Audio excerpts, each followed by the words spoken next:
Okay, good afternoon, everyone. I think we are ready to start. We still have a couple chairs more in the front, so if you're standing in the back, come in the front. I see one here, and there's one there. But it's great. So welcome to the Institute of Asian Research. I'm Yves Tiberghien, the director of the Institute. And it's a great honor first to welcome Consul General Kada of Japan, who is hosting with us this event, who has made it possible. Also, we want to welcome Professor Takahara from Todai. So great honor having him here. I was briefly his colleague, actually, unbeknownst to him in May and June when I was visiting Professor at Todai in the School of Public Policy. But it's really a great honor.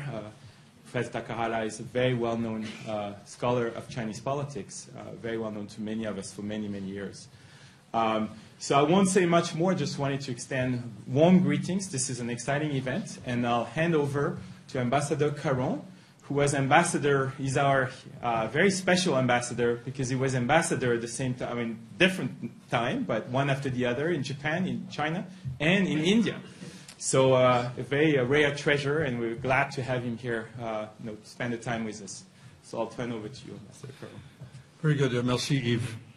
Good afternoon, everyone. I'm delighted to be able to play a small role in this afternoon's seminar and gathering and exchange of views, and in particular to have an opportunity to present Professor Takahara Akio of Todai, who is probably well known to many of you, and who will be addressing domestic factors in China's external policy, the case of Japan-China relations.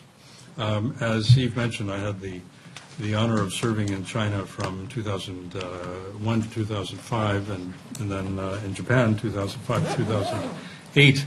And one of the dominant elements, if you like, in trying to understand China and Japan, of course, is relations between these two very important countries and civilizations and societies. And people don't generally know that in one form or another, either as societies or as cultures, as well as states, they have something like 2,000 years of history, of shared history. And most of that shared history, in fact, has been non-conflictual. In fact, the really amazing thing, when you consider the contiguity of China and Japan, is how, in broad history, how there were, in fact, relatively few conflicts. Yamato Japan and Tang China in the 7th century in Korea, and Hideyoshi attempted invasion of China. He wanted to, Toyotomi Hideyoshi wanted to conquer China from Japan. He had to go through Korea. He wasn't very successful there. We have, of course, the depredations of the militarist and imperial period of Japan in the 20th century. We have also, coming the other way, the attempts by the Mongol Yuan to conquer Japan in, 1274, 1281. But other than that, other than pirates, that was largely a peaceful relationship, one of exchange, of course, Buddhism, the writing system. And in modern days, a lot of Japanese technology has helped Japan. A lot of Japanese technology has assisted China in its own development. The abiding fact of history, of course, is that the most unfortunate, if that's the right word, period is the one that's in living memory. And it shapes the relations between those two countries on a daily basis. No doubt that this historical background will inform Professor Takahara's comments to us this afternoon. Professor Takahara, as Yves Tiberghien said, is a very, very distinguished scholar. He was a graduate of the Faculty of Law of the University of Tokyo. Received his doctorate from University of Sussex. His professional activities have included the Sasakawa Peace Foundation. He's worked at the Japanese consulate in Hong Kong and the embassy in Beijing. He has taught at Oberlin, at Ikkyo University, Harvard, and currently he's a professor in the Faculty of Law at Todai, as well as Keio, and I just learned Setagaya Shimin Daigaku, because he's a resident of Setagaya. So I suggest that maybe his taxes would be reduced since he's teaching the citizens of Setagaya. He's published 7 books and over 100 academic articles on subjects related to China-Japan relations. So without further ado, delighted to present Professor Tagaya.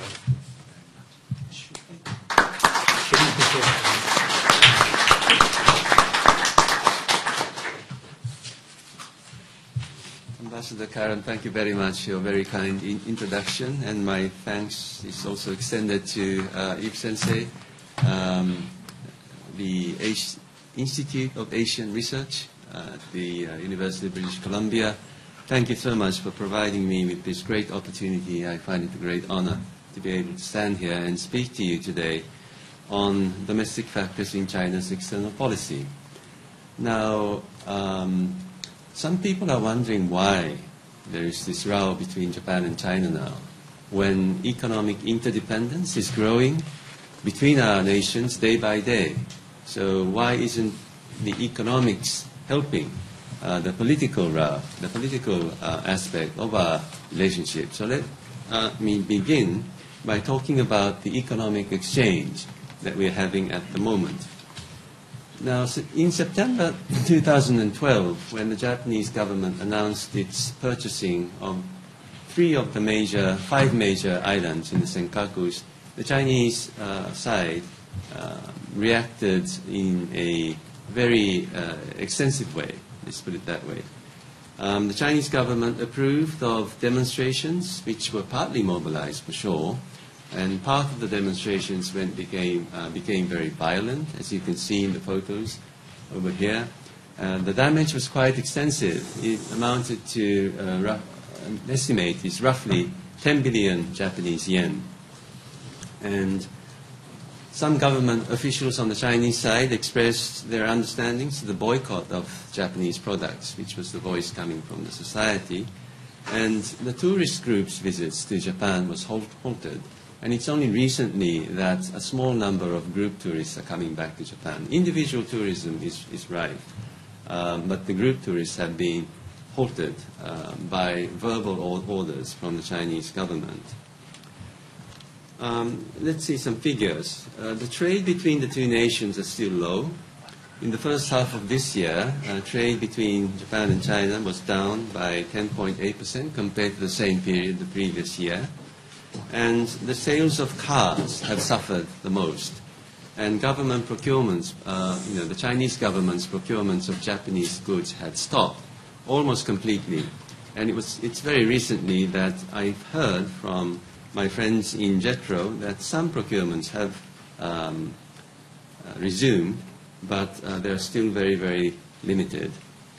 However, if we look at investment, there's a different picture. Investment from Japan to China is still growing. In the first half of this year, it grew by 5%, roughly 5%, 4.9% to be more precise. And compared to other countries, this is a big figure, because even if we put all the EU countries together, the investment to China only amounted to 4.0 billion US dollars, and that from the United States was only 1.8. So you can still see how important Japanese investment is to the Chinese economy. And the Chinese side have started to send delegations, economic delegations to Japan.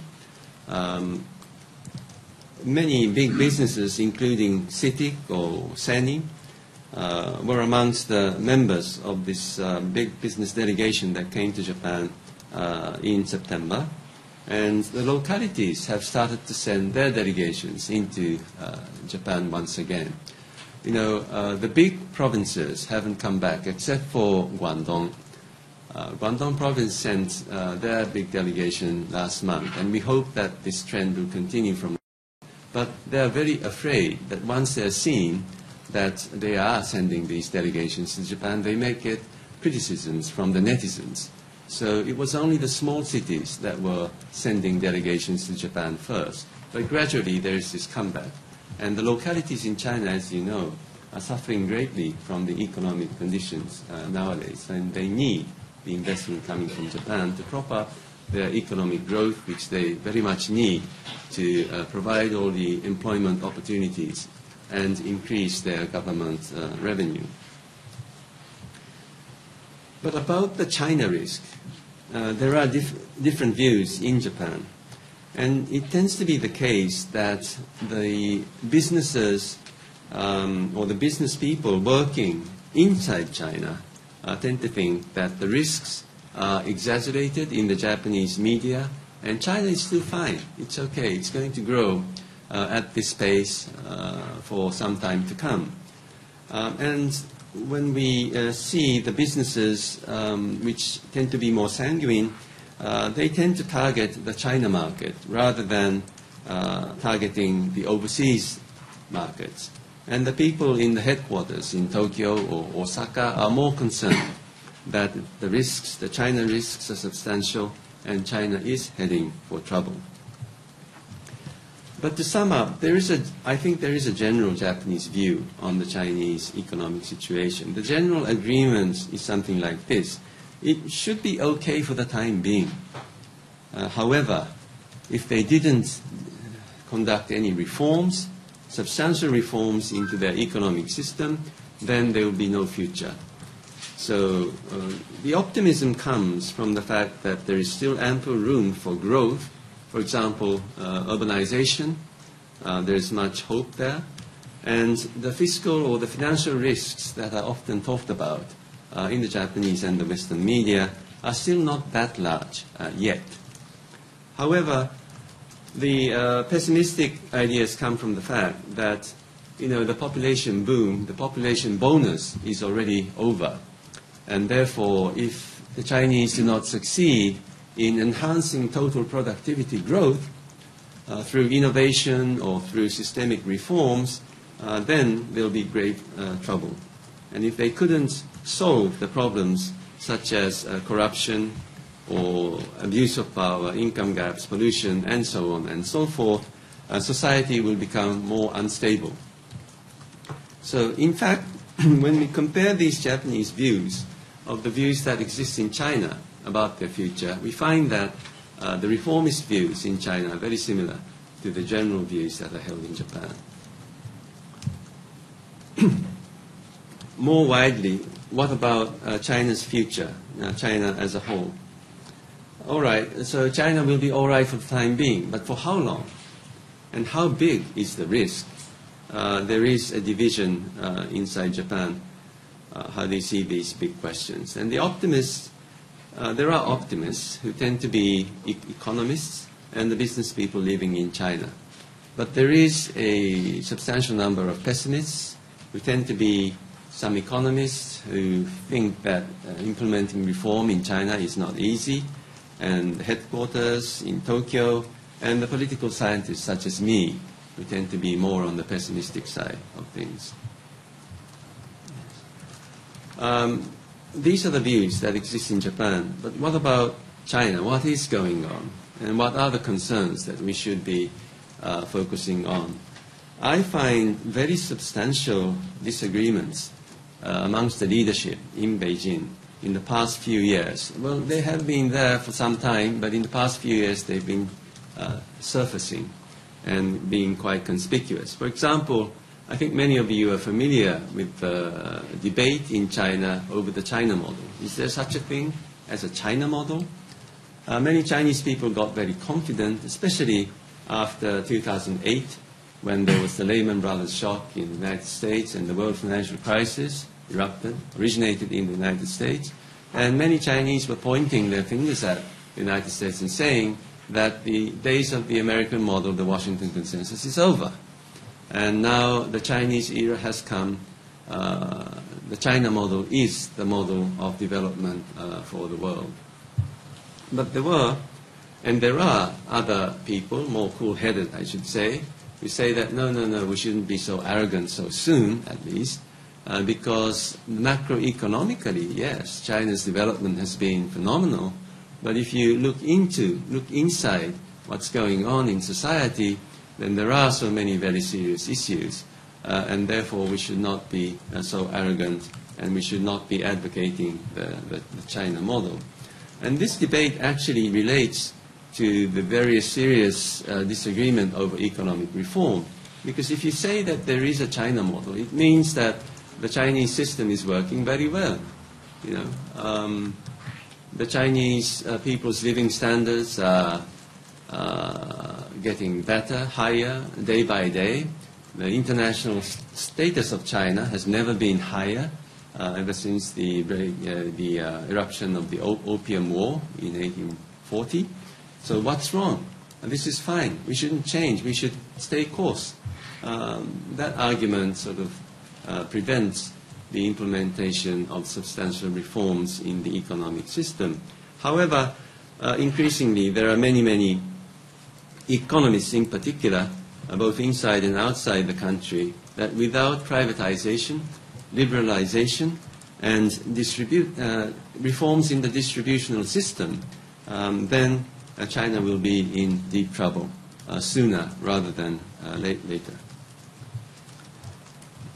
And the debate over economic reform is actually related closely to the disagreement over political reforms, because I think you remember that the previous Prime Minister, Mr. Wen Jiabao, argued repeatedly that without political reform, it's impossible to implement economic reform thoroughly. And these were actually the words that were said by Deng Xiaoping in 1986.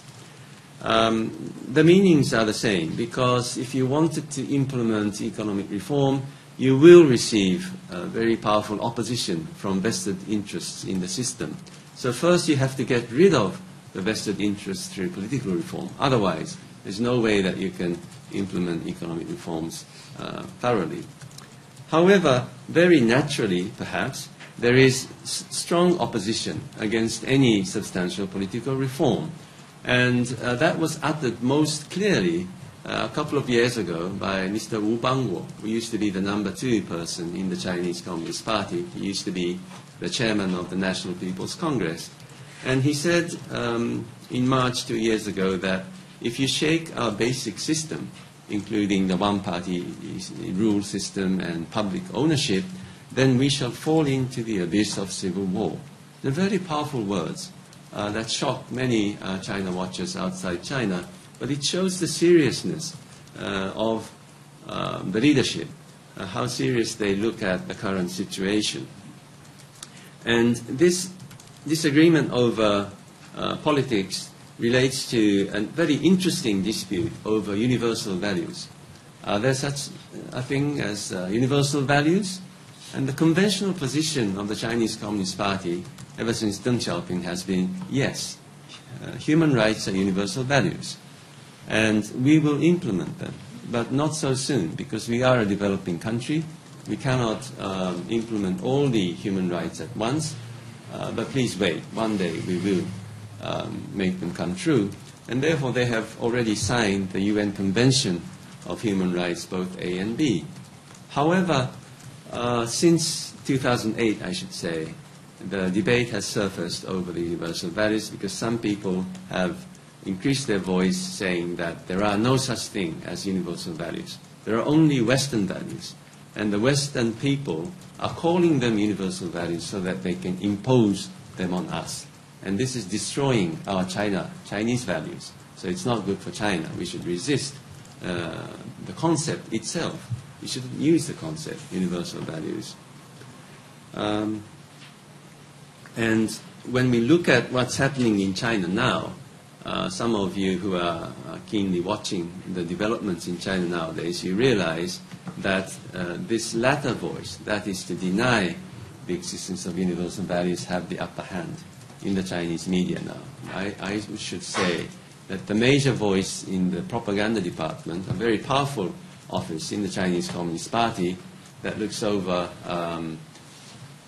ideology, education, media, the leaders seem to be very conservative, and they are the ones who are now arguing that we should not use concepts such as human rights, universal values, civil societies, or even constitutional government.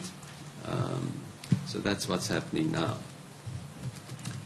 Also, when we think about disagreements, there have been very serious disagreements about their foreign policy in China. Should they maintain a conciliatory policy that they have traditionally held since Deng Xiaoping's days? You know, Deng Xiaoping said this famous phrase, "Tao Guan Yan Hui," to hide your capabilities, maintain a low profile, and implement the conciliatory diplomatic policies. But yes, also since a few years ago, there has been an argument denying Tao Guan Yan Hui, saying that it's out of date. Now China is more powerful, we have the power, so why should we be maintaining a low profile?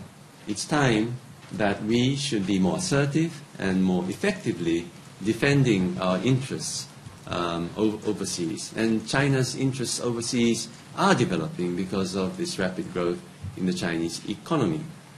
But on the other side of things, there are more cool-headed people who argue that we must stick to Deng Xiaoping's line because don't be too arrogant so soon. China is still a developing country, and we have been thriving in the current world order. So don't think of changing international norms or international order based on that. And we must not lose the good image that we have been developing through this conciliatory foreign policy.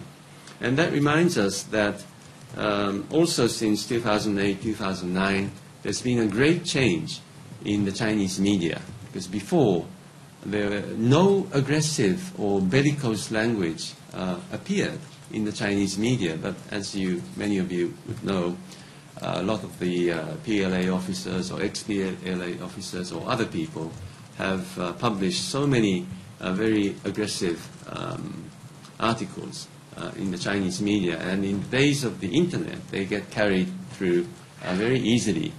And people get affected by those languages.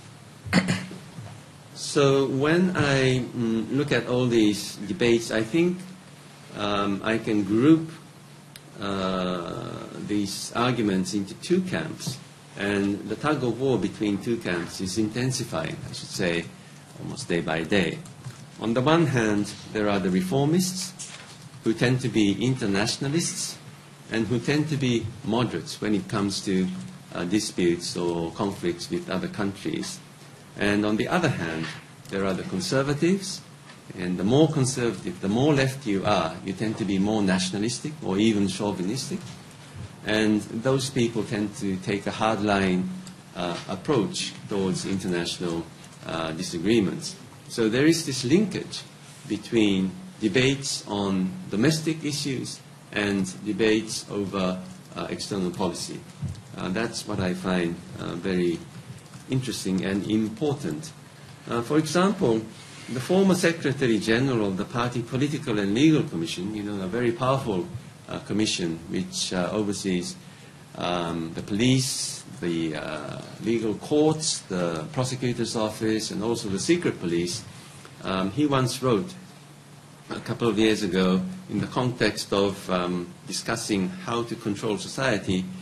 He argued that civil societies, we shouldn't take this up because they are the trap of the West.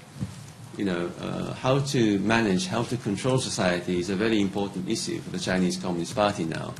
And more reform-oriented people have argued that it is important to use civil society, to let them, you know, how the civil societies are growing spontaneously in China now. We should make good use of them. We should try to stabilize society through their development. That's the idea of reformists, whereas the conservative side will come up with completely different arguments saying, no, don't go that line because that is the trap of the West. So there you can see the link between discussions of reform and this posture of, you know, anti-West or even xenophobia kind of things.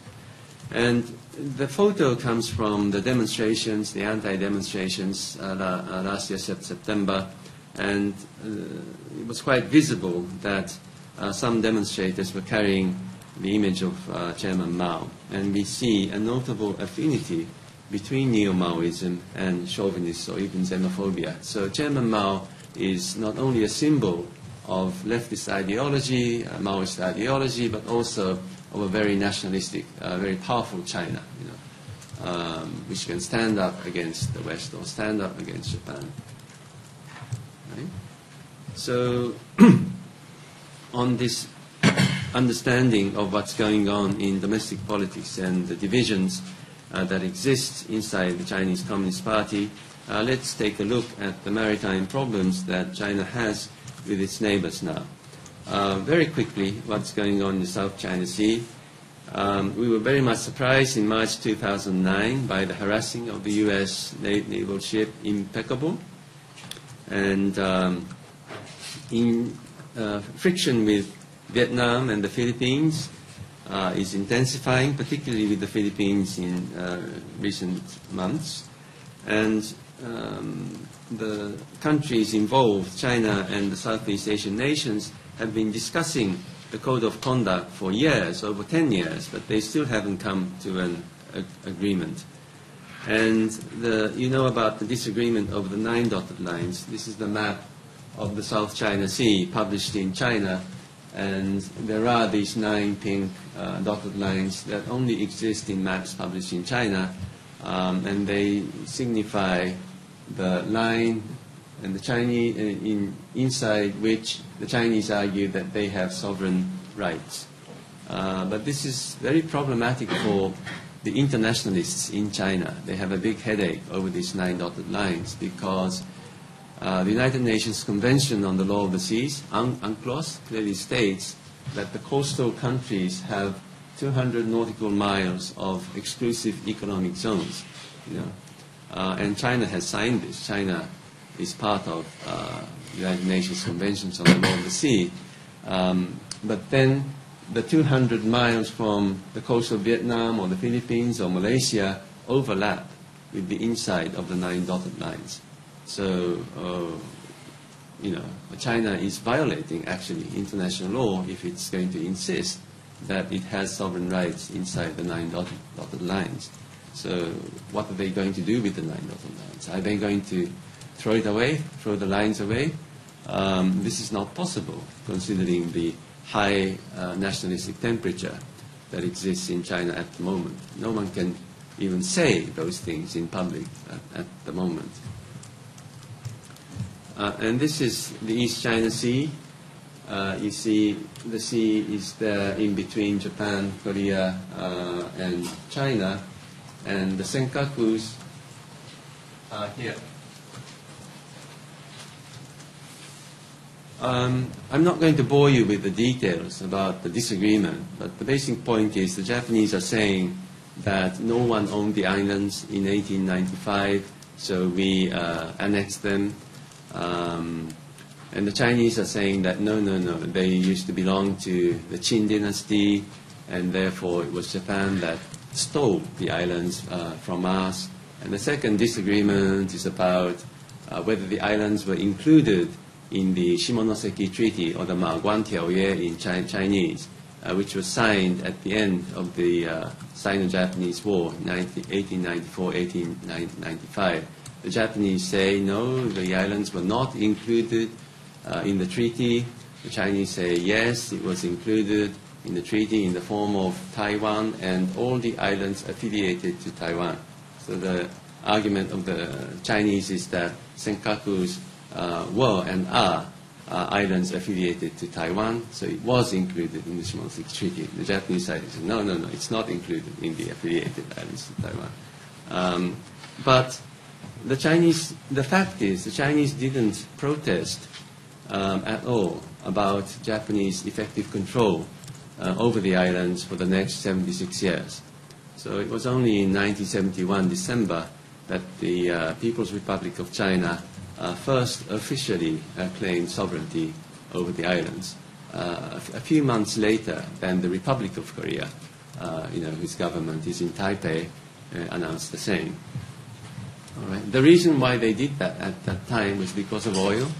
In the late 1960s, a UN organization did some survey in the area and came up with this conclusion that perhaps there's a lot of oil in the seabeds near the Senkakus. And suddenly the Taiwanese got very excited, and they invited American oil companies to drill together, and mainland China had to react on their part. So this became a very big problem when Japan and China wanted to normalize their relationships. So the Japanese side, there was one opposition party leader called Mr. Takeichi of the Kome Party. He went up to Beijing and met with then Prime Minister Zhou Enlai what to do about the island issue. And Zhou Enlai said, Mr. Takeichi, were you interested in the issue? I wasn't, and I'm not. And because of oil, some historians began to make a fuss. And in Japan, Professor Inoue is very keen on the issue. But this is not an important issue, so let's not talk about it. And Mr. Takeichi was very happy. Because Japan always had effective control. First, it was the government that owned the islands. Then it was sold to private citizens in the 1930s, if I'm not mistaken. At one point of time, because of developments, 200 Japanese used to live on the island, the big one there, processing fish, catching bird and picking the feathers and so on. And even after the Americans took over Okinawa, the administration of Okinawa, sovereignty had always been in the hands of Japan, and ownership continued in the hands of these private Japanese citizens. So it was a big surprise to the Japanese when the Chinese, or the Taiwanese first, and then the mainland Chinese started to claim sovereignty over the islands. Sorry, I took some time, I should hurry, but I just wanted to show you what the Senkakus look like and where they are. Okay? And last year, September, as I said, the Japanese government announced its decision to purchase 3 of the major 5 Senkaku islands. Because, why did they do that? Because in April last year, the then Tokyo governor, Mr. Ishihara, suddenly announced that he has an intention to buy the islands from the private citizen so that Mr. Ishihara, I can defend the islands better than the Japanese government. The Japanese government is not doing enough to protect, to defend the islands. The Chinese were sending more patrol boats into the territorial waters, which they didn't do before. So I'm going to purchase the islands and build buildings, build a port, do this, do that. And that was going to cause, if he did that, it was going to cause a huge turmoil. And the Japanese government decided that, no, we shouldn't let Ishihara buy the islands. It's better to maintain a stable and peaceful situation if we bought the islands. And that was why. But the Chinese government didn't take it that way. And today, from the Japanese point of view, the provocation around the Senkaku Islands continues. The Chinese keep on sending their patrol boats into the territorial waters, although last month there was a decrease in the number of these intrusions. So we are waiting for what's going to happen this month. The Chinese softening up, or was it because of the typhoons that they didn't send the boats? But anyway, it continues. And it was last year, December, that an aircraft flew over, a Chinese aircraft flew over the islands, and in recent months they have been sending drones, not over the islands but to the vicinity. And a very dangerous incident happened in January this year when a Chinese destroyer locked its fire control radar on a Japanese destroyer. So that could have been interpreted as an act of war. But the Japanese side, after the Japanese side announced that this happened, a few days later, the Chinese side came up with the result of their investigation that didn't happen. I'm sure it happened, but we were quite relieved to hear that them denying it happening, because it probably means that they will never do it again. So we shouldn't be perhaps too worried about it, but it was a very frightening incident that happened earlier this year. Actually, in September 2012, when the Japanese government announced their idea to purchase the islands, there was a disagreement in Beijing. How should we interpret the purchasing? And the hardliners argued that it was Japan's open provocation, and it was a challenge to our sovereignty and to our territorial integrity. But there were moderates too.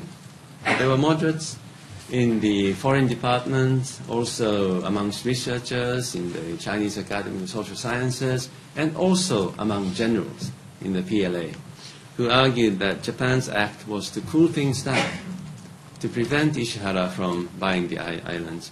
And it had nothing to do with sovereignty anyway, because the Chinese side has not acknowledged Japanese sovereignty, so it didn't really matter whether the ownership belonged to a private citizen or it belonged to the government, so we shouldn't make too much of a fuss. Those were the arguments of the moderates. However, we all know that the hardliners overwhelmed the moderates. And why was this the case? Briefly, international factors. After the 2008 world financial crisis, China increases its assertiveness in action and discourse, as we have seen. And then in reaction to that, there was the U.S. Pivot to Asia, or rebalancing to Asia. And when that came, there was a twofold response from China. On the one hand, China returned to its conciliatory diplomacy as far as its diplomacy towards the United States was concerned. We all know about Xi Jinping emphasizing the new model of major power relationships that he wants to establish with the United States. He wants an equal footing with the U.S. It seems he wants to share the Pacific with the United States. But in any case, it was quite clear, it is quite clear, that the Chinese side wants to manage its friendly and cordial relationship with the United States, at least for the time being. But on the other hand, the other response was that the Chinese have heightened their alert against what they call containment or encirclement. And according to one professor at the Defense University of China, he's also a colonel, if he hasn't been promoted. He went around a talking tour, and in Australia he said, the US is a global tiger, Japan is an Asian wolf. So this sense of alert has also been raised. What are the domestic factors? We have seen the grave intra-party divisions, and the timing was the worst because last year, November, there was the party congress, as you know, which decided the next leader for the coming 10 years. And it was not possible for anybody to be seen as a weak leader in the context of a very intense political tussle that was going on. And, you know, we've covered the intra-party division dimension of Chinese politics, but there's another very important dimension, is that between the party and society, yes? And when we look into that, we can easily find an intensifying dissatisfaction with the present situation in China amongst the people, and an increasing sense of anxiety about the future amongst the Chinese people. And when I write the shattering of the Chinese dream, I mean that the individual dream, you know, just like the American dream of with toil and sweat, you can succeed in society, you can become very rich, you can make way in life, used to be there in China. But is there a Chinese dream anymore left in mainland China now? Very little, I should say. Because if you didn't have connections, if you didn't have a good family background, you cannot make way in life. You know, it's very difficult, extremely difficult now. You can't even get into a good company, even if you're a Peking University graduate, or Tokyo University graduate, or UBC graduate. So many Chinese students that at my university, they don't want to go back to China. I ask them why. Well, sir, because I don't have good connections. It's not going to be easy. That's the situation now, I'm afraid. And on the other hand, there is a rise in neo-Maoism, as we have briefly touched upon. Also, there is a rise in religion, by that matter. People want to have peace in their minds.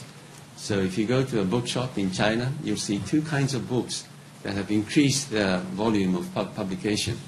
One is the books on Mao. Mao Zedong books are very popular now. But there are more books published about Buddhism.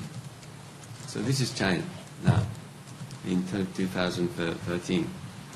So Xi Jinping has started to talk about the China Dream immediately after he assumed power. I was very shocked by his use of the word China Dream, because in China it's 中国夢, 中国の夢 in Japanese.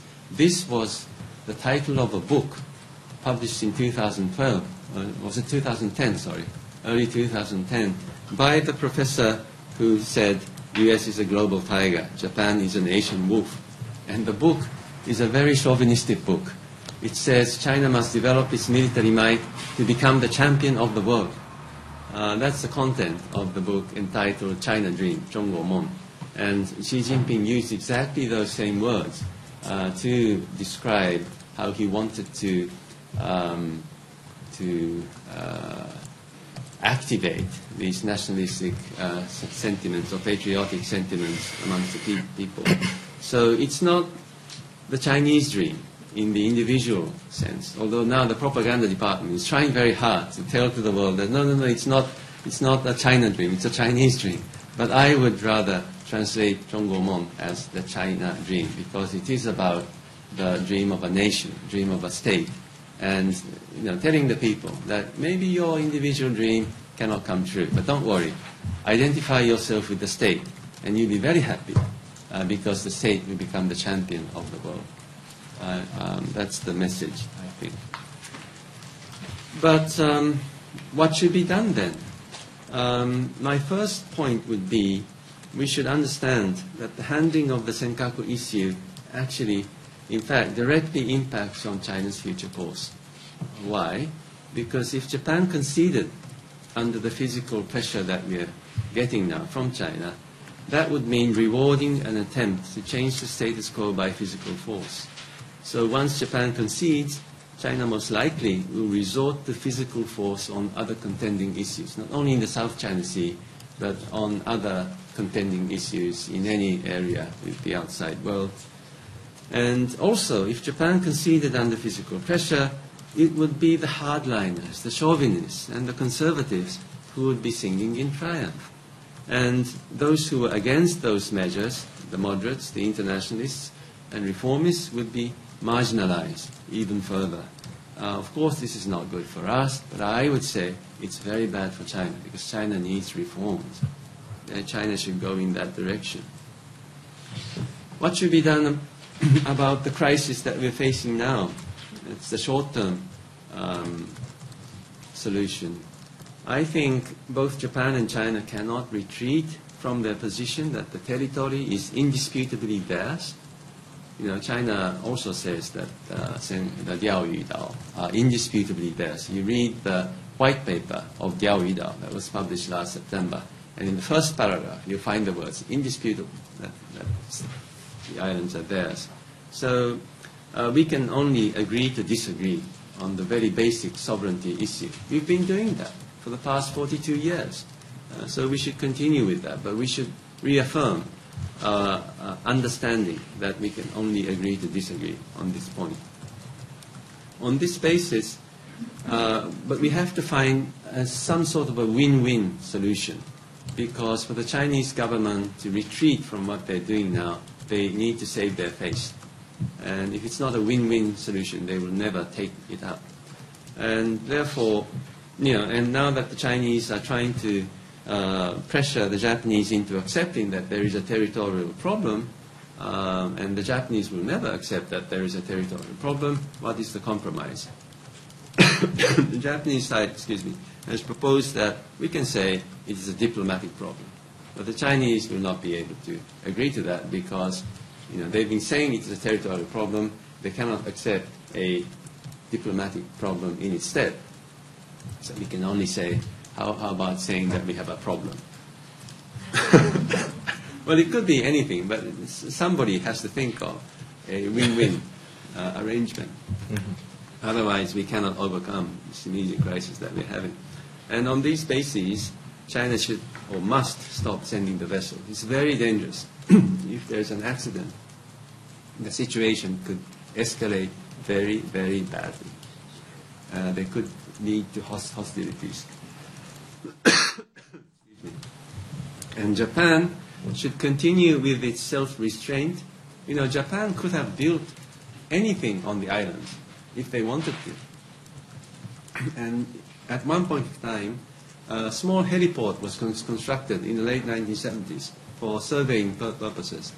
But then the Japanese government decided to take it away. Why?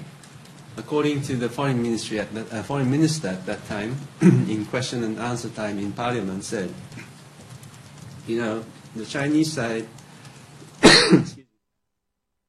claims sovereignty. Thank you very much.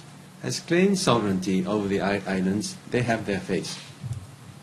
So we should take into consideration their face. And what's important for Japan, what's most important for Japan, is to develop our relationship with China. So that's what's most important for Japan. And Japan has been conducting this self-restraint for the past 42 years. We haven't built a port, we haven't built a building. You know, we could have done so, but we haven't. So we should continue with that. And the Chinese are telling the Japanese we have to, I mean, they're demanding that the Japanese will promise concrete things, like we will never build buildings, we'll never build ports. But the Japanese side can never do that. But on abstract terms, I think we can compromise and say that we will try and maintain the situation that we have maintained since 1972, if you stop sending the vessels. That kind of an agreement, I think, can be made. But that's not the end of the story, because China's maritime advancement is not a short-term thing. It's a long-term issue, isn't it? And therefore, we must come up with an agreement on crisis management mechanisms and a code of conduct, not only in the South China Sea, but we need one in the East China Sea too. And generally speaking, you know, there are the resilient aspects of Japan-China relations too, in economic exchange, cultural exchange, cooperation, real cooperation in the non-traditional security areas. We cooperate very well off the coast of Somalia. The Japanese Self-Defense Force Navy protects many foreign vessels too, and the largest number are the foreign vessels that, you know, vessels belonging to China. And we should cooperate in environmental protection, anti-drug trafficking, you name it. And we are doing those things. So we should reinforce that aspect of the relationship and try and overcome the fragile aspect in the relationship, such as the island issue or security issues, the big issue, or the history issue. And Japan and China should be doing this together because we should be responsible not only to the welfare of our own people, but also Japan-China relationship is so important to the region and to the world. You know, we are the number 2 and number 3 largest economies in the world. So we should be promoting cooperation rather than the other way around. But in order to make sure that that's going to happen, I think security is the important question to be overcome. And therefore Japan, its ally, the United States and China, must talk about how to achieve a long-term strategic coexistence amongst the three nations. Without trust, we cannot do it. We can only talk. And we should do it more often, more intensively. And at the same time, implementing public diplomacy is extremely important, because what the Chinese people understand about the Senkakus, for example, or the Yasukuni Shrine, or the Nanjing Massacre, their common sense about these issues are so different from the common sense held by the Japanese people on the Japanese side. The gap is so wide. And a person like myself should be feeling very responsible for this. But we have to try harder to send information about what we really think and what we really feel about these issues to the other side. And the Chinese should be doing the same, try and reach out to the ordinary Japanese people. Okay? So the conclusion is, nowadays economic interdependence is an important factor in the resilient aspect of Japan-China relations. And in fact, in its confrontation with China since last year, China is gradually softening. They began sending delegations and things like that. However, economics is not enough in fully offsetting the fragility in the relationship. And also, we can point out that China's domestic politics plays a large role in defining its external posture. Japan, with other nations, should continue supporting the soft landing of China's transformation. We want China to develop in a stable way. We have been supporting China's stable development, and we will continue to do so in the future. That's the end, but just to give you an example of how difficult public diplomacy is, this is one example of the official media reporting on Japan-China relations or incidents in those. This is a Chinese version of the trawler collision incident in September 2010. One day after the collision happened, this appeared on the Xinhua news agency net. Xinhua news agency is the official news agency. A very neatly drawn picture by an artist, I believe. A big Japanese Coast Guard vessel hitting the belly of a small trawler twice. But we know that what actually happened was this. I'm not sure if you can watch this somehow. Maybe it's not possible. I'm not sure if it's connected or not. But if you see the video, you go to this website and you can see it all. How the small trawler hit the Japanese Coast Guard vessels twice. So we can't rely on the Chinese official media. And the Japanese media, particularly the small tabloids and weekly magazines, are terrible. So we have to find other ways how to reach out to the other side. Thank you very much. I'll stop there.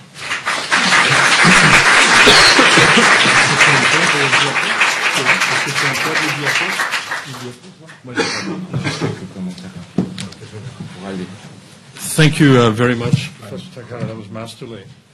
I should have mentioned in my own remarks that Professor Takahara's presentation will be followed by commentary, first from Professor Yves Tiberghien of this Institute of Asian Research, followed by Professor Brian Cho.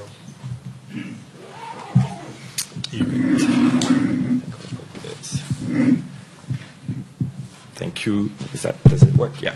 Thank you very much, Joseph, and thank you so much, Professor Takahara, for a very broad presentation covering a lot of ground, putting a lot of meat on the table. Great for discussion. So very, very grateful. You covered, actually, what's fascinating is you covered at the same time politics, political economy, and security, and domestic and global levels. So that's often not done together, and that's very helpful to link it. I think on the broad picture, many of us who have had events here on the Chinese economic reform process, many of us agree with your general finding that, and the World Bank published the same, that China is at this critical moment where there's the middle income trap threat. And so therefore there's a need for institutional reform.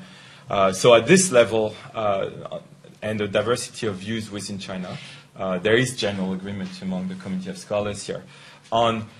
On what may happen based on that diversity, that's where there can be the divergence. And in fact, I was struck, I'll just preface my other comments this way, going to several conferences recently in Japan on China and global governance or Chinese economic reform, that it's actually interesting that in general, the middle point or the median position in Japan among people who watch China, the economy in particular, is more negative than the median position in the US or Canada. But the facts are similar, right? There's general review of the facts, but they tend to be a more negative opinion within Japan about the probability of the reforms to happen. Whereas many outsiders would see the same problems, but said that there remains capacity for reforms in China. And some are happening as we speak, not enough. But so what's interesting is then you can project different trajectories, right? And I attended actually a very large one that was organized by the I-House, it was in July, I-House, and then the Japan Economic, I forgot, Economic Forum. And there was this exact debate about this, right? There was many American scholars, many Japanese scholars, and there was one scenario about actually a Chinese collapse presented by the head of a think tank on the Japanese side, and many on the other side were saying, you know, from Eikenberry and others were saying, well, that's one scenario. What are the other scenarios? Let's put probability. So that's an interesting thing where there is different probabilities assigned to the different scenarios. Of course, it's understandable. Japan is right on the side, so the stakes are higher. You know, if we make an optimist scenario and we're wrong in Canada, the stakes are lower than for Japan, right? So that's understandable. So now I had a couple points. I first wanted to pick up on the big picture, and I think you made this very important point about economic interdependence, which essentially is showing that for both Japan and China, the stakes in that relationship are very high. For Japan, if you include Hong Kong, it's 25% of exports of Japan that go to China. It used to be 10% just 12 years ago. Now it's 25%. There's been a switch between the US and China.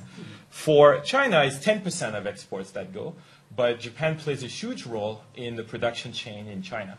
So they're actually really embedded in this global production chain. And so the cost for Japan of a conflict with China is high. The cost for China is also high because it disrupts the whole modernization theory. But we can go beyond that.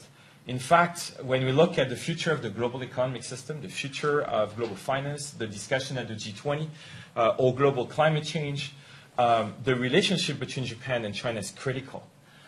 Japan and China together hold almost 50% of US debt.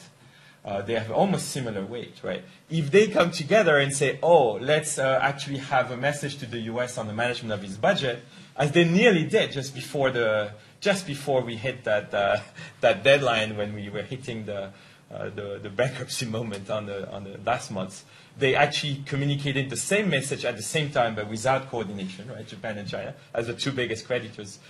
They can have a huge impact, right?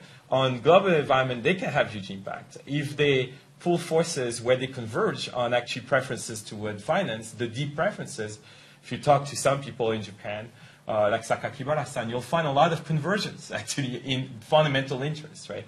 And the stakes for the global system are immense. So all of us watching this, watching from here, usually we look at the size of Senkaku Diaoyu, we look at the size of global problems and the responsibility and the immense technology, know-how, smartness that exists in those great countries, right? And the rest of the world is hopefully, that this problem can go away, because we need Japan and China to work with the rest of the community and work with each other to solve the rest of the problems of the world, right? It's too much attention of top policymakers going to too small a problem as far as the outside world is concerned, right? The second point that you made, and it's really striking, is this is something I often use in teaching, is the fascinating gap in public opinion, what you call common sense, right? The gap of common sense. The gap couldn't be bigger. The view that in Japan, if you ask people when did the Senkaku become Japanese, very few will say 1895. Very few will say that it happened in the midst of a war when the Qing Navy was defeated, which is still an important fact, right? The defeat of the Navy happened first, the annexation came second. The Japanese public is not aware of this, right? 95%. But the Chinese public is totally aware of this, right? So that starts from there, and every step goes like that, right? So on every moment, on every part of the story, the awareness in the public is fundamentally different. And an interesting point here, we live in a place with a lot of Chinese Canadians. We have a very large community. Many actually left China for many reasons, some political, right? Some were in Tiananmen movements and are here. That community as a whole tend to also have a very, very different view from the Japanese view, right? There's this huge gap. So it's not something communist or purely controlled by the government. Here we're talking of people living in a Canadian environment, in a democracy, having access to everything. So there is massive gap of public opinion, massive gap of understanding. And the internet, Twitter, Facebook have not helped, right? It's fascinating. And there's as much, for me, with teachers on both sides, with researchers on both sides, I find as many gaps in the Japanese media as in the Chinese media. Both Chinese media, as you point out, this is obviously wrong reporting, right? We know wrong facts. But the Japanese media tend not to have wrong facts. They do better fact-finding. But there's a lot of absence of facts. A lot of things are not reported, simply. Or some of the arguments that would be in the Chinese record would not be reported. So the net outcome is the understanding among those two countries at the grassroots level is totally different. And that, I think, is the fundamental problem that creates misunderstandings, right? And something else, a third point that really surprised me in the crisis on the Japanese side, 2010 and 2012, is it seems that both times the Japanese side was surprised by the Chinese reaction. But in 2010, most surprising, the decisions on the Japanese side were very quick, mostly made by Maehara-san, as we know, with support from the Kambochokan, Sengoku, and then Kan eventually, but mostly Maehara. As far as I know, correct me if I'm wrong, but the China specialists in Japan were not involved in the 24 hours when Maehara made that decision. And as a result, there was probably not a lot of strategic thinking on what the reaction would be from the Chinese side, right? Whereas a lot of Chinese specialists outside were actually quite quickly predicting what would happen. But it seemed that it caught the Japanese side by surprise. And I'm just talking chess here. If you're playing chess with your opponent, in general, it's a good idea to predict the moves, right? To be able to preempt them and stop them, right? So the misunderstandings are at the grassroots level and at the elite level as well, it seems, political level. I just wanted then to put two quick, just alternative hypotheses to see how we might find actually better understanding. The truth is it's very hard to know what's driving decision-making in China at the moment toward those issues, right? You presented a very coherent explanation with the battle between two groups and one side winning in the context of leadership transition. A lot of people agree with this view. There are alternative hypotheses, and it's very hard to prove if those are right or wrong, but I want just to put them on the table and have you help us walk through them. One is simply a story of, in the last 2 years of the Hu regime, there was more fragmentation of the regime, more chaos, less central control by the Hu regime, and therefore more voices by PLA, independent people, as you noticed actually, taking actually hardline positions, not necessarily reflecting a decision, a strategic choice, right? It was more fragmentation or a bit of chaos in the elite group where there was more opening. And then in that context, the 2010 crisis showed lots of public opinion push. You mentioned it to netizens a few times. I was struck looking on a day-by-day at the 2010 crisis that in the first 10 days when the captain was in prosecution, the Chinese mostly used diplomatic channels, mostly, right, by and large, and a lot of warnings, but mostly a lot of diplomatic and leadership channel. Once the prosecution period was renewed to another 10 days, then it escalated to amazing things, shocking things, but including arrest of Japanese businessmen and the like. But it seems that the pressure was building among netizens, right, clearly. And so one hypothesis would be that the Chinese elite tried to keep a relative control to do certain things, but not let it go out of control. But they felt pressure from the bottom up and eventually allowed a second stage, which was much more intense. So the hypothesis emerging here would be a combination of some fragmentation and a lot more grassroots pressure rather than a top-down elite story, right? And that grassroots pressure, which is, of course, is partly connected to education, right? So the education received, but it's a long-term process, right? I'm struck that the grassroots pressure was also present in the diaspora outside China, even in Hong Kong to some extent, even here, even elsewhere in the free media environment. So there seems to be a bigger story. Another hypothesis would be one simply of strategic interaction going wrong, mutual understanding. So pure IR story, where, and here the story goes, I'm trying to do like Allison in the Cuban crisis, right? 3 different lenses. So this other lens would be particularly present in the 2010 crisis. the Chinese said there was a secret agreement, which apparently was published by AIRA. I have the copy in Japanese from 2004 on the Koizumi, under which it was promised that in a case of a clash of boats, of course, this clash went beyond what ever happened, right, as you notice. But in a case of a clash, there would be capture of the boat and then release after 24 hours or 48 hours, that there was this secret understanding. At least it seems that the Chinese side operated by that understanding. But Mai Hara making the decision did not have that understanding, it seems, right? I'm curious about whether Gai Musho had that understanding or not.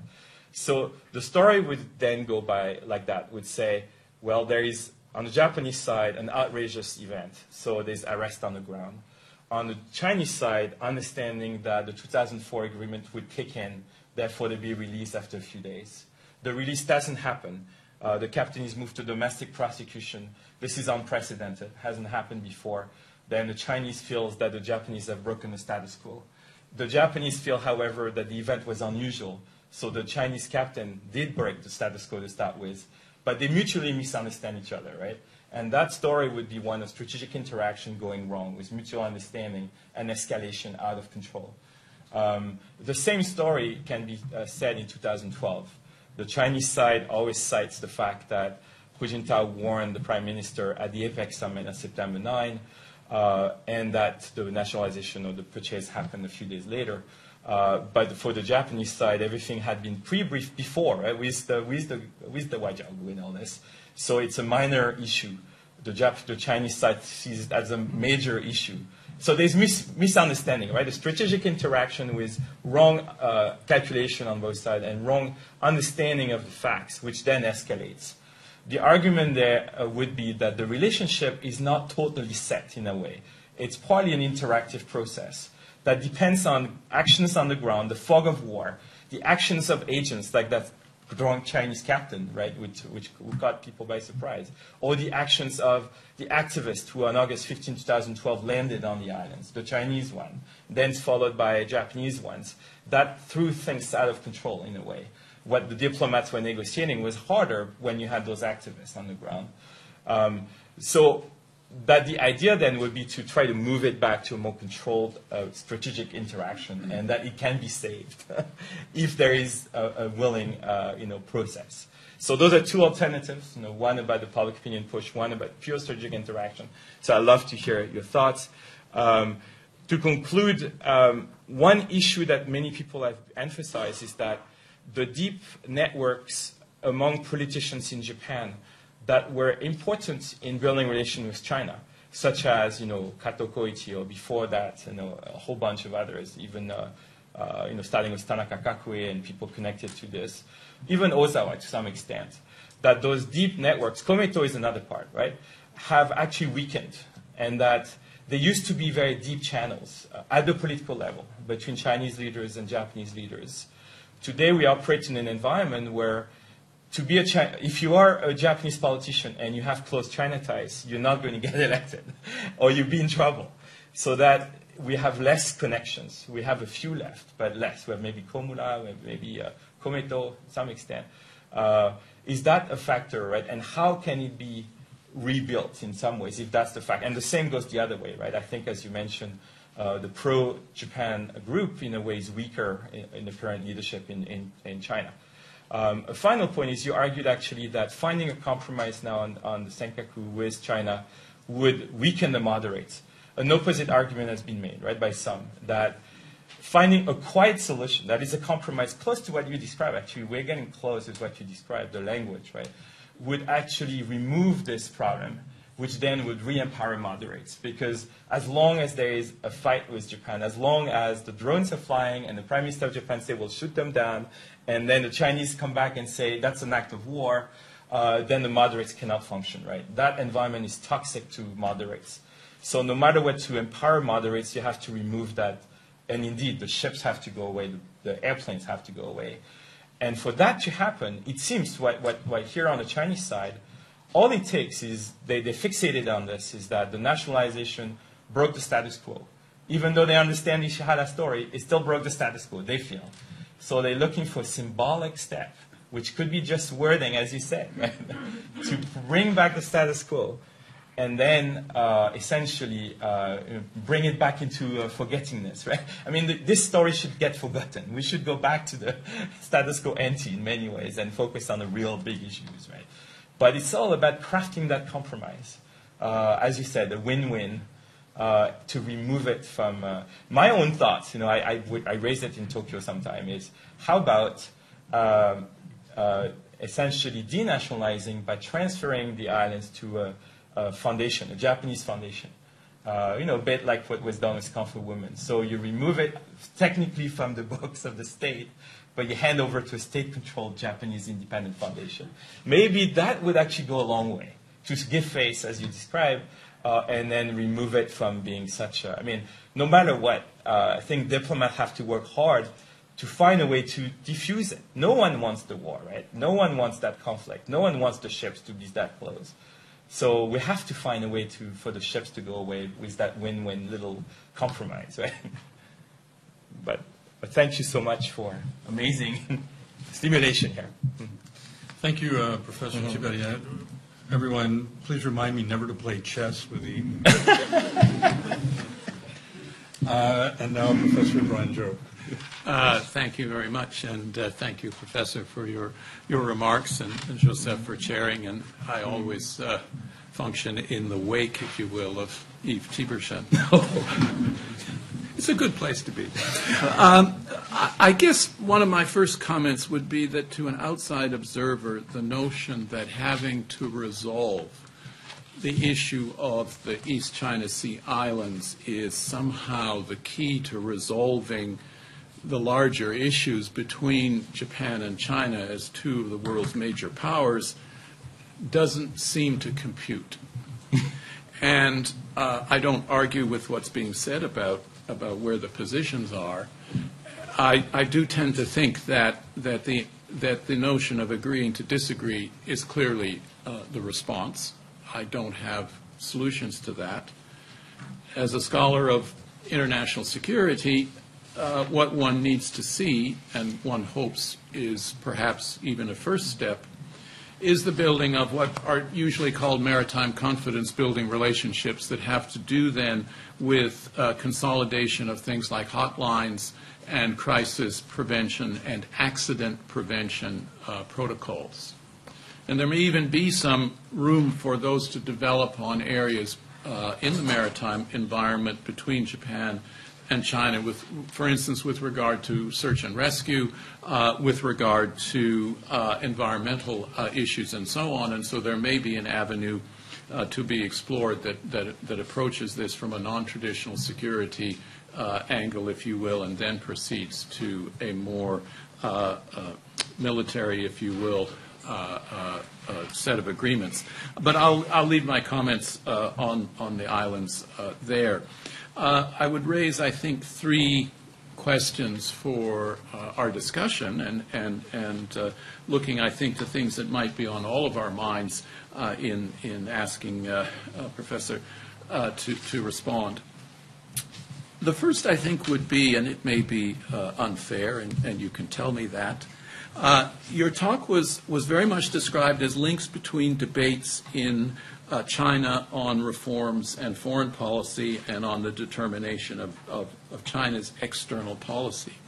And I guess I'd ask you to reflect for a moment on the substitution of the word Japan for China, so that the issue becomes Japan's domestic politics plays a large role in the definition of its external relations.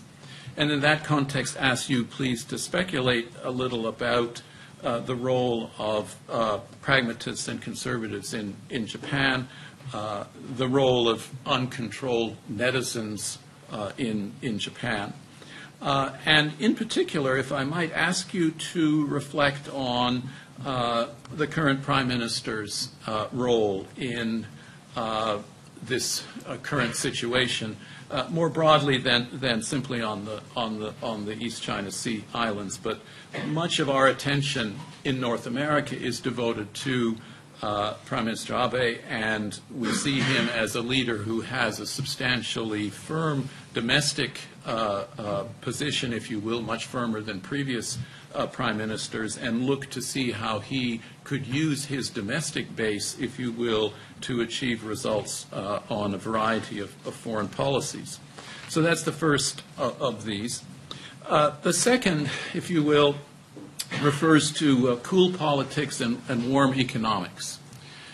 The Canadian government has had some experience with this. It attempted a policy much like that with regard to China, starting from a much less, if you will, strong base in terms of economic relationships or political importance to China. But it was found that cool politics and warm economics didn't work.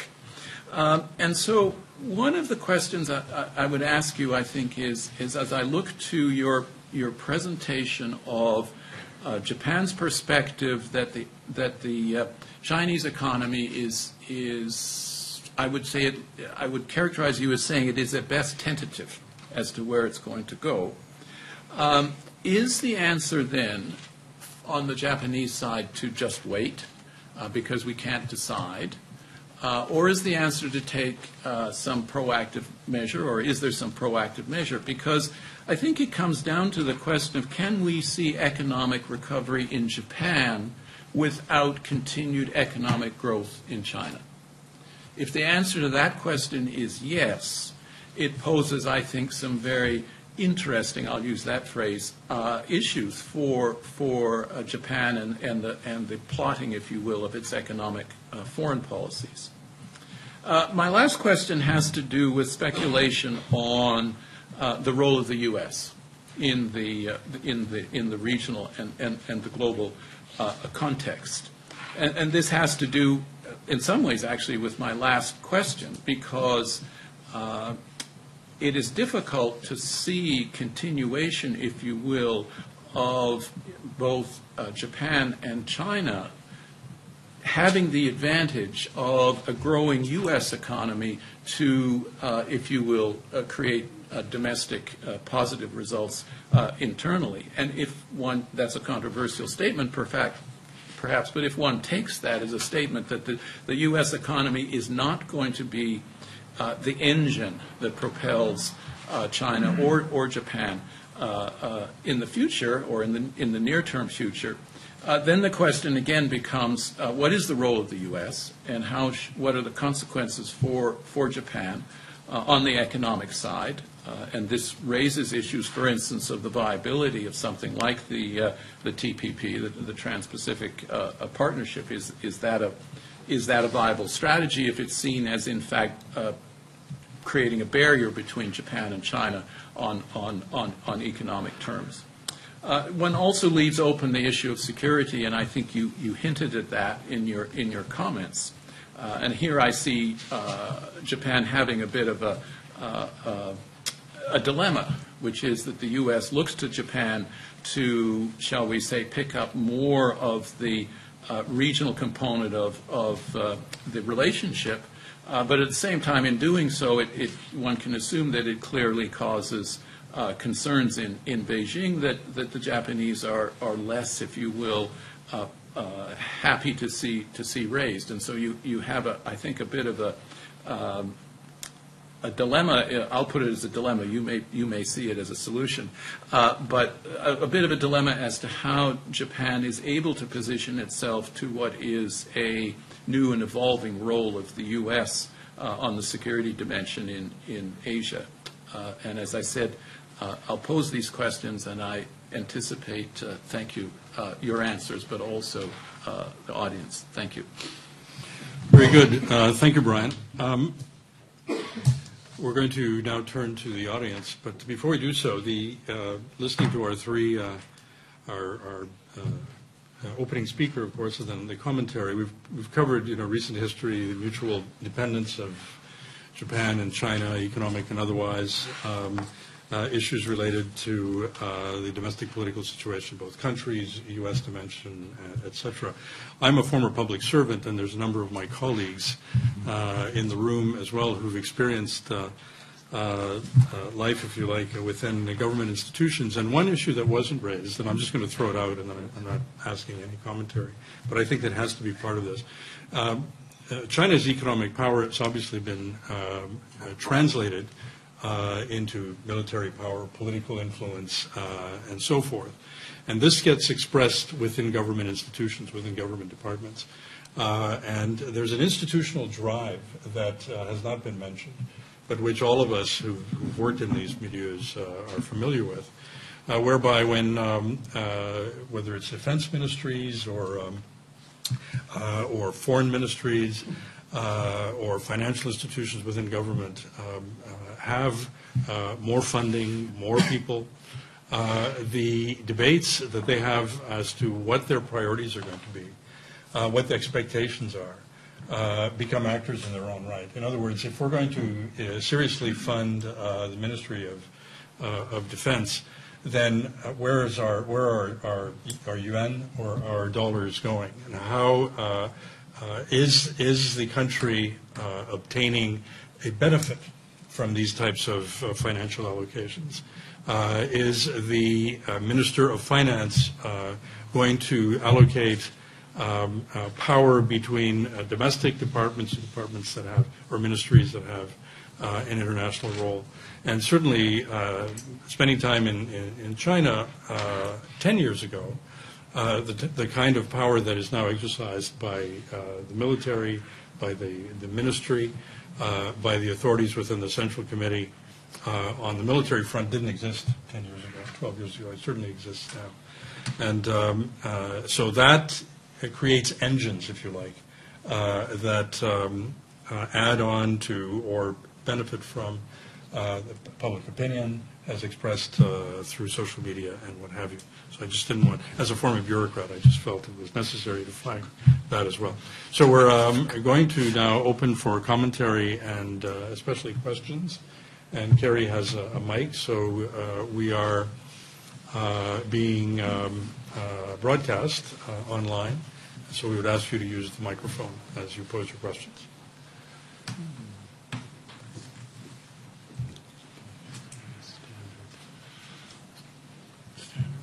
There we go. Thank you. David Edgington, Department of Geography. Thanks very much indeed for a very illuminating presentation, very insightful comments. One question for the Japanese professor is, how do you think we might learn about European rapprochement 60 years ago after the Second World War? In 1945, 1946, there was a lot of distrust between France and Germany, but many studies show that civil society moving between the two countries triggered more trust than the governments themselves. In the present era, there must be 500,000, 600,000 Chinese students and workers in Tokyo and Osaka and Nagoya. And I wonder if you could say something about what their role might be in bilateral relations. Thank you. Shall I? Yes, if you would take that. Shall I respond to the question Yes, first? if you could, And, yes. what about, And then we'll see if there are other comments. should I respond to the commentaries now? Or? No, that's right. I guess I should have opened with that. Why don't we answer a few questions and then Okay. we'll try to capture the more full Right. conclusion. Thanks very much for the great question. I'm sure there's a lot to learn from the European experience. And what the Japanese government's been doing now in the past several years is to invite high school students from China in thousands. And this is working very well. They go through a one-week program. And when they come and when they leave, their impressions on Japan change so dramatically. And I think we need to continue with this. But there should be more that we can learn from the European experience. And I'm sure the number, not only the number of people living in China, but also through the tourist visits. This is also changing the Chinese image of China, of Japan very much. And this should be promoted. So we get very frustrated that the Chinese are not sending their group tourists. But I'm sure it will recover rather soon. And the problem is there are 1.3 billion people in China. So thousands seems quite large, but we want more Chinese to come over to Japan and see for themselves what the Japanese society is really like, what the Japanese people are really thinking about, what we really feel about the war, what we really feel about the Chinese people and the Chinese civilization and all these things. So I suppose direct contact is very important. But the difficulty is, yes, many Japanese civil societies go to China, plant trees, help their sanitation programs, education, and so on. And this has been increasing despite the political issues that we've had in the past 10 years, for example. But as I told you, it's not easy to find an appropriate counterpart on the Chinese side. Yes, in China also, civil society is growing, no doubt, but they still does not have the freedom of maneuver as the Japanese counterpart have. So there are some limitations on that front, but it is the direction in which we should be moving.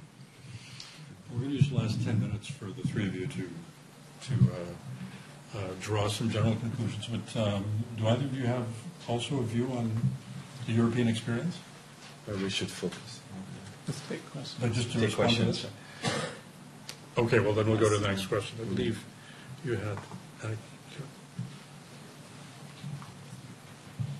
Yes, I'm Roger Bosher from Educational Studies. I've been in China for the last 3 weeks at a conference at Tsinghua. Just got back yesterday. And I must say your analysis is very persuasive. It fits what's happening on the ground in China. Every day I don't read the People's Daily, so I have to read the China Daily. Every day there's anti-Japanese cartoons, editorials, and commentary of a significantly more vicious nature than there were when I was there this time last year.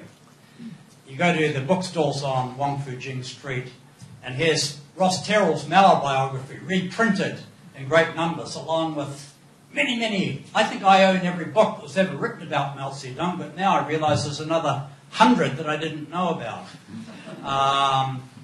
Chairman Mao is definitely being revitalised. You go into the National Museum, and the #1 gallery right opposite the main door has portraits of the chairman 30 feet high. 100 of them. There's nothing else in that gallery. It's just Mao all the time. Now, the air pollution in Beijing is as bad as it ever is, and Japan and China has many regional issues where cooperation is needed, and this is one of them. And there are Japanese NGOs in China trying to assist Beijing with the problem of its air quality. But every day when they get up in the morning, they read the same material that I read. It must be very depressing to try and offer a sort of a friendly hand and some form of assistance and to run into all of this hostility.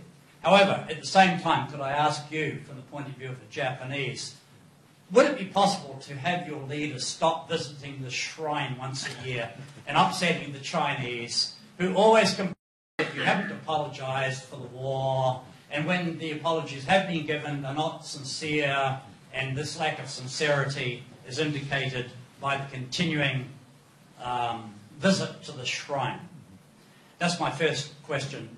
My second question is, from the Japan side, what do you make of the severity of these regional issues, many to do with the environment? My impression, because I work mostly in northern China, is that global climate change is having a very severe impact on the quality of life in China. And Japan is an unwilling recipient of bad air, the same as British Columbia is, coming out of China.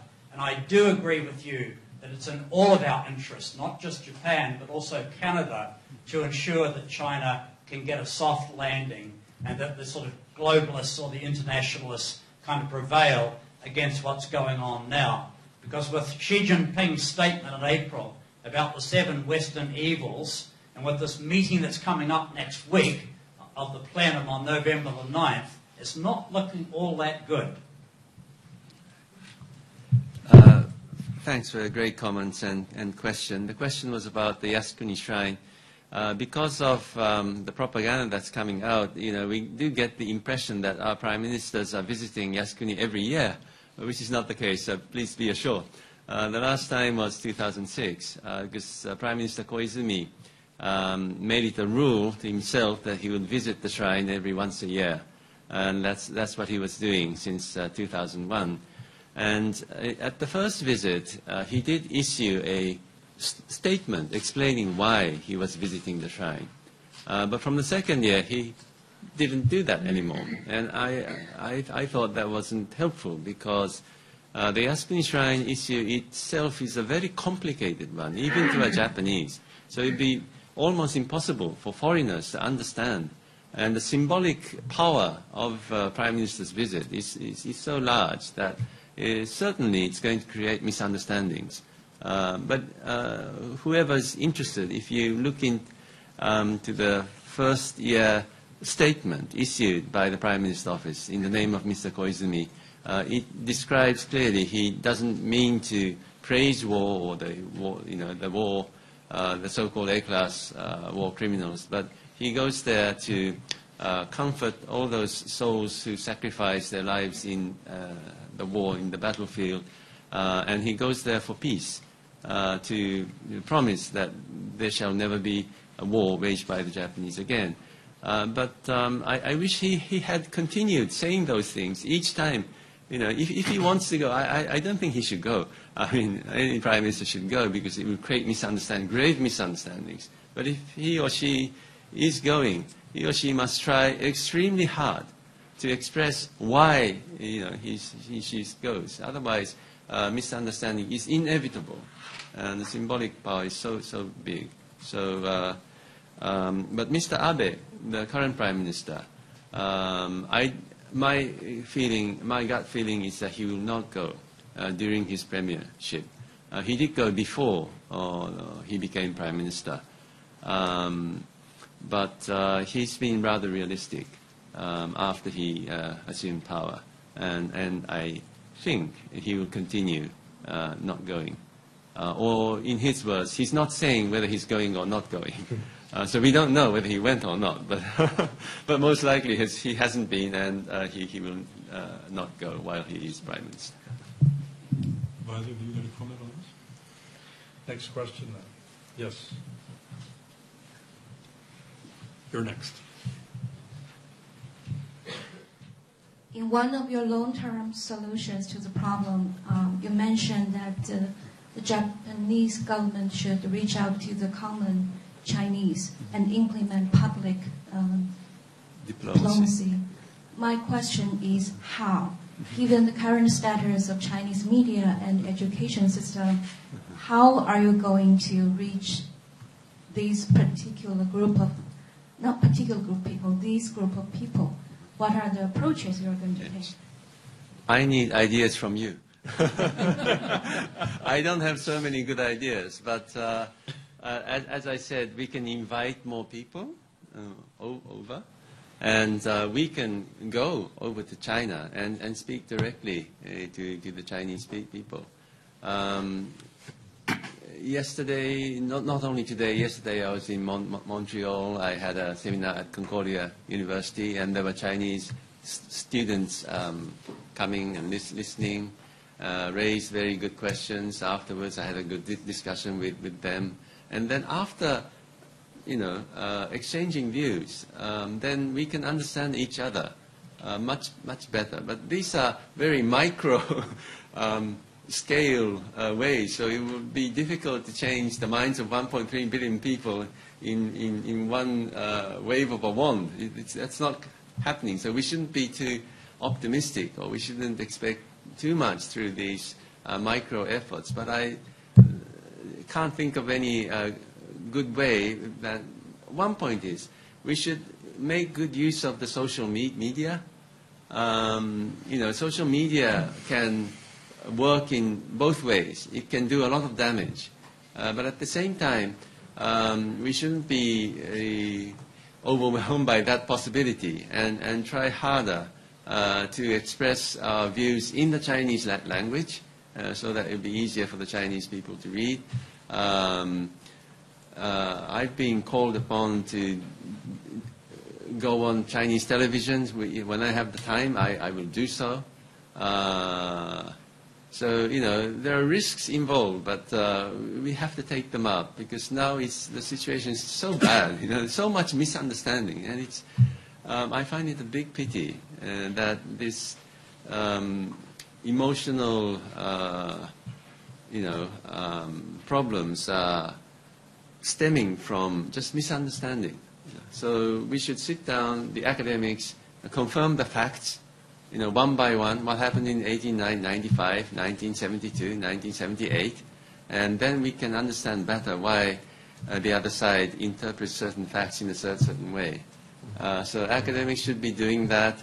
There should be more exchange between students, between people in all walks of life. You know, kindergarten teachers should communicate with kindergarten teachers in China. You know, housewives should talk to housewives in China. But we need funds to do those things. And now the Chinese people are very rich. I mean, some Chinese people are very rich. And up to now, it's been rather unilateral.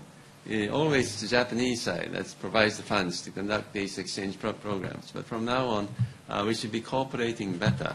And I know there are many Chinese who want to understand Japan better and who wants to improve the relationship.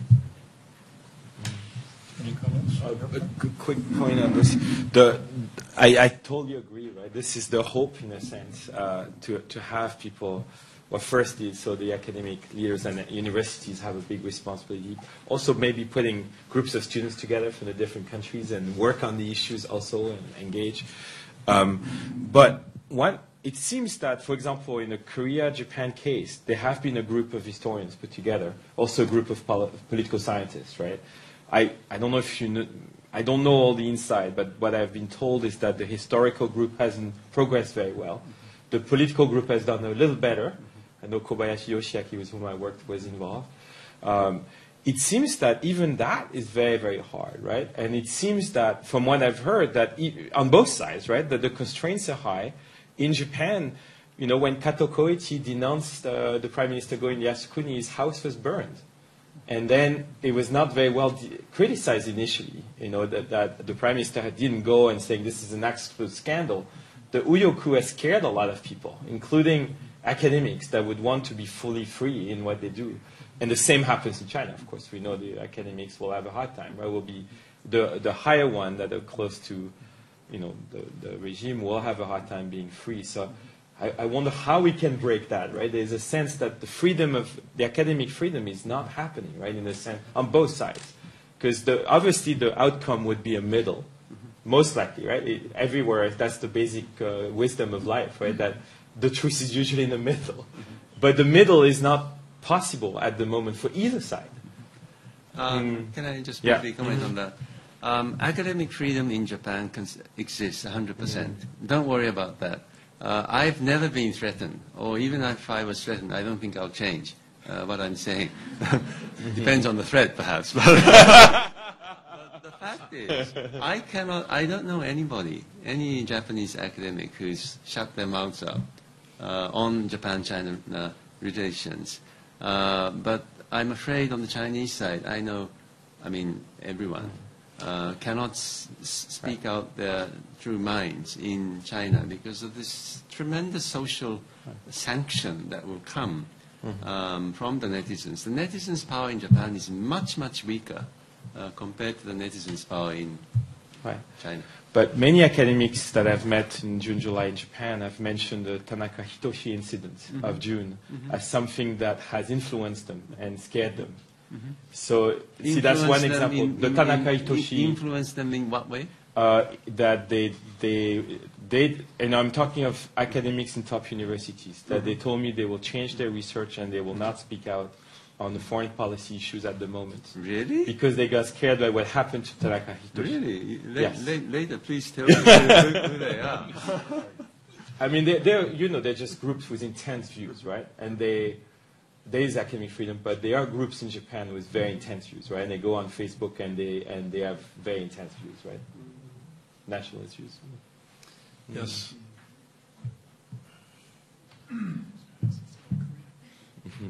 Thank you very much, Professor Takahara. Given that the U.S. had previously shown tacit support for Japan's claim basing it under Article 5 of the U.S.-Japan Treaty, I guess my question is, how concerned are Japanese strategic thinkers over the outreach from Xi Jinping to Washington on the new power relationship?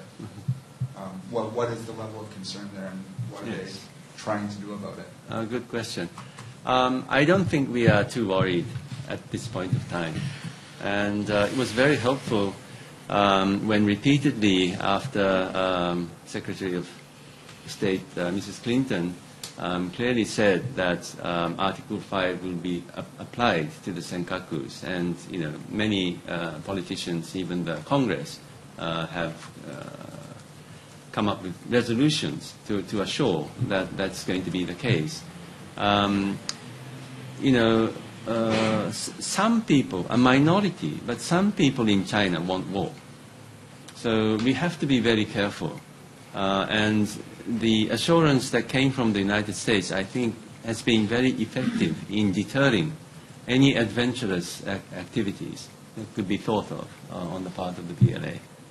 So at the moment, we are not particularly concerned about the rapprochement or whatever, the improvement of relationship between the U.S. and China. It should be like that.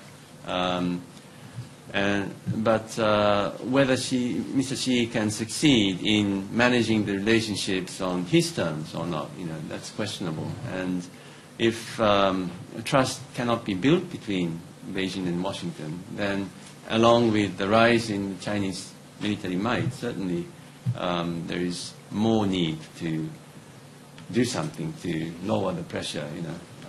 We don't want the two giants to clash with each other. Comments? Yes.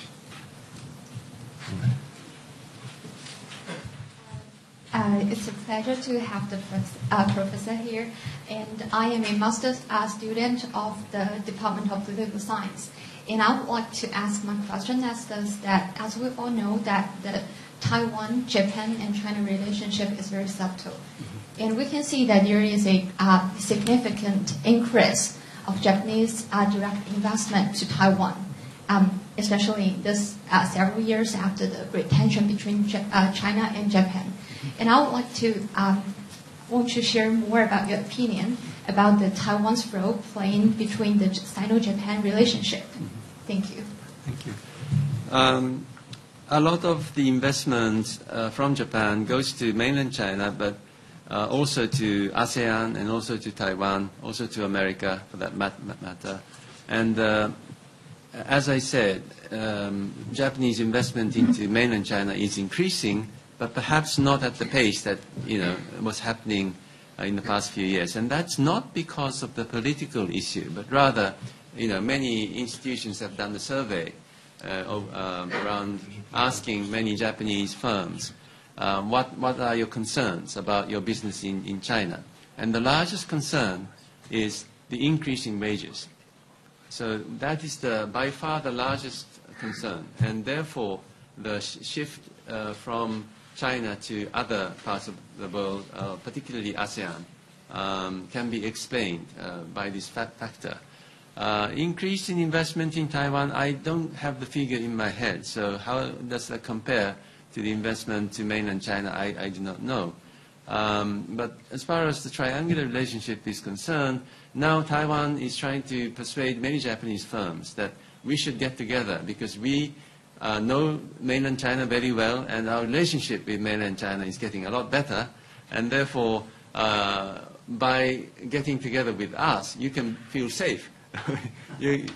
That's the approach in which there has been many links made between the Japanese firms and the Taiwanese firms.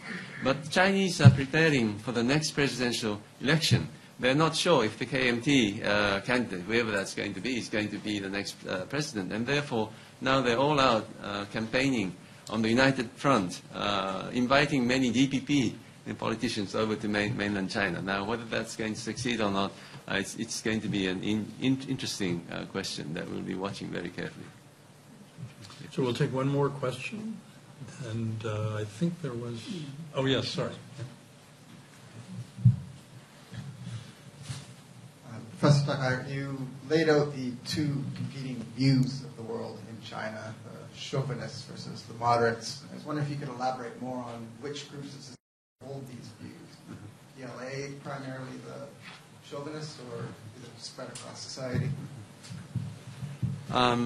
Generally speaking, who are the people who become neo-Maoists, who are more left-orientated? It's those people who have